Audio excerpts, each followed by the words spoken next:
Peugeot has a strong history of sporting cars it intends to revive right here, right now, with this one, the RCZ.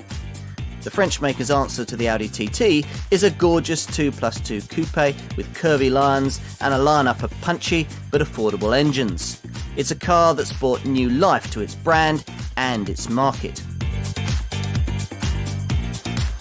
Just over 200 years ago, two brothers, Jean-Frédéric and Jean-Pierre Peugeot, took a brave decision.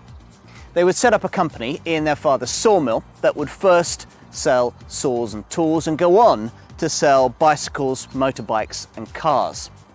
Over 55 million vehicle sales, and 2 centuries later, the lion emblem, originally adopted to illustrate the strength of the brothers' hand saws, now adorns the nose of the most exciting machine that the company has ever created, one designed very much to sharpen its sports car credentials, the exclusive yet affordable Peugeot RCZ. Back in the early 90s, when Peugeot used to dominate the classic Le Mans 24-hour race, it also used to dominate the market for affordable sporting cars, their 205 GTI, the must-have shopping rocket of its day. It died in 1993. And with it, the Gallic Marque's involvement on the track. The French brand was never quite the same, until now. 2009 saw the French company triumph once again at Le Mans, overtaking Audi, whose TT sports car this RCZ now wants to see off in the showrooms. This is the new face of a very different company. Its first passenger car to be badged by a name rather than a number, and we're promised the first in nearly 20 years to rekindle the bite of the Peugeot brand. The RCZ's underpinnings aren't those of a hardcore sports car, but so what? The same applies to any affordable performance machine, and it's certainly true of this car's closest rivals, Audi's TT and Volkswagen's Scirocco.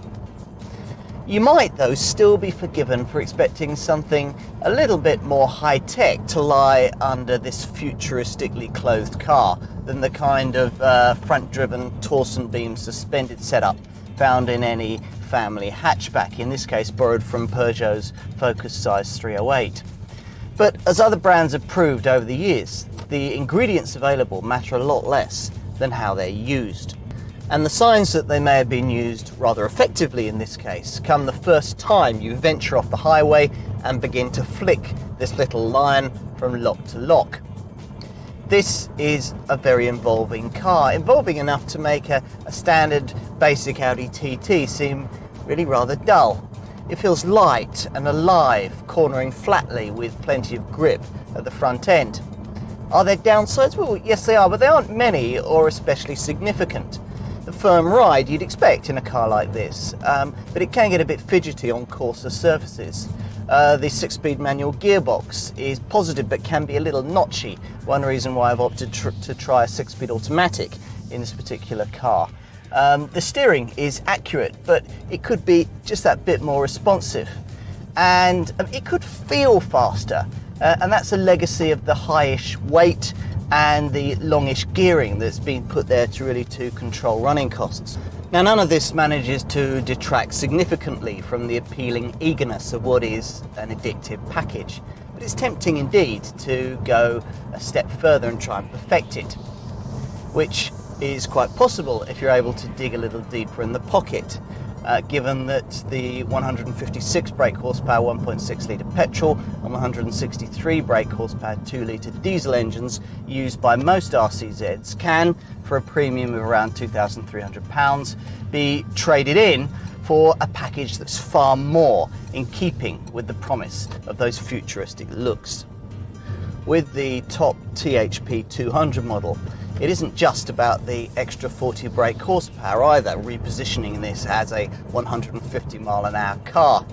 Here you also get added bracing under the engine for extra stiffness and response, upgraded brakes, and retuned suspension that's crisper and more direct, as well as the smaller steering wheel and shorter throw gear shift that really should be standard across the range.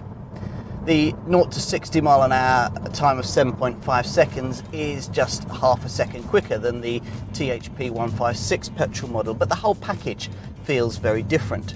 Try it before you settle for anything else. It's prettier than anything you can get for the price. Who would argue with me about that? This is one of those rare things. A motor show concept car, in this case the 308 RCZ of 2007, brought to production reality, virtually unchanged. And it's a shape simply dripping with delicious details, most notably with the voluptuous rear window where two perfect curves of glass merge seamlessly with the twin humps of the roof to create the double bubble, this car's styling signature. It looks sensational, offering a handcrafted feel with enough wow factor to make a pricier Audi TT seem very ordinary indeed. Move inside through the large doors and the Ingolstadt car's class-leading cabin makes up some ground on this one, but this is still an interior that Peugeot can rightly be proud of. The driving position is low set and sporting, but on base models at least, the lovely prominent circular centre clock and assorted metallic accents can't quite hide the hard plastics on the glove box lid, for instance, that are a legacy of a 308 derived dash. Still, if you make sure that you include the leather sports seats that are standard on the plusher models and wisely specify the integral leather pack, that's an extra cost option that adds hide to the top part of the dashboard, it all feels properly premium. Build quality is great too. This car rolls down an Austrian production line alongside £150,000 Aston Martin Rapides, and it shows. And practicality? Well, rather improbably for a car like this, Peugeot assures us that it's an RCZ virtue, despite the fact that it features a boot rather than a hatchback like its immediate rivals. Now, judged on this evidence, this is perhaps a better way to go, because before you start folding seats, the 384 litre luggage capacity is significantly greater than a Volkswagen Scirocco or an Audi TT. If you need more space, folding forward the rear seats frees up 760 litres. You might be tempted to keep them folded too, because unlike the VW, the back seat here isn't the place you'd want to put two adults for any length of time, not unless you had something against them anyway.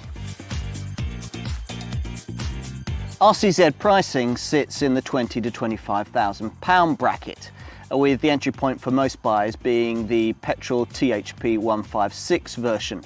Now, there's an £1,800 premium to find if you'd like the extra torque and economy of the 2-litre diesel. The THP 200 petrol model comes only with the plusher spec and a price tag of over £25,000, but it's still better equipped than a comparable Audi TT and £1,500 less. A Volkswagen Scirocco is probably closer in price and is slightly less glamorous but slightly more practical. Whatever engine you choose in your RCZ, the 156 brake horsepower 1.6 litre petrol turbo that I've got here, the same unit with 200 brake horsepower, or indeed the 163 brake horsepower 2 litre diesel, you should find it to be pretty well equipped. Standard equipment includes dual zone air conditioning, alloy wheels, rear parking sensors, and a decent quality MP3 compatible CD stereo with a USB port. Safety-wise, there's pretty much everything you'd expect. 4 airbags, stability control, and the usual braking aids.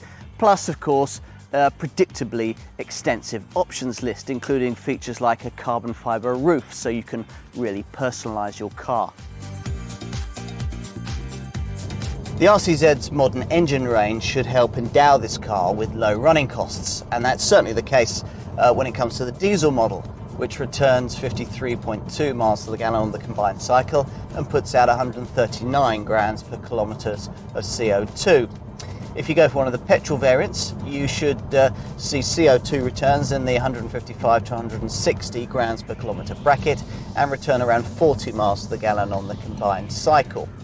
Now, it's perhaps no coincidence that virtually all these figures are near on identical to comparable Volkswagen Scirocco and Audi TT models. as are the insurance costs, 28 to 34 on the 1 to 50 grouping scale, warranty and expected residual values. Talking of warranty, you get a 2-year factory warranty plus an extra year from the dealer.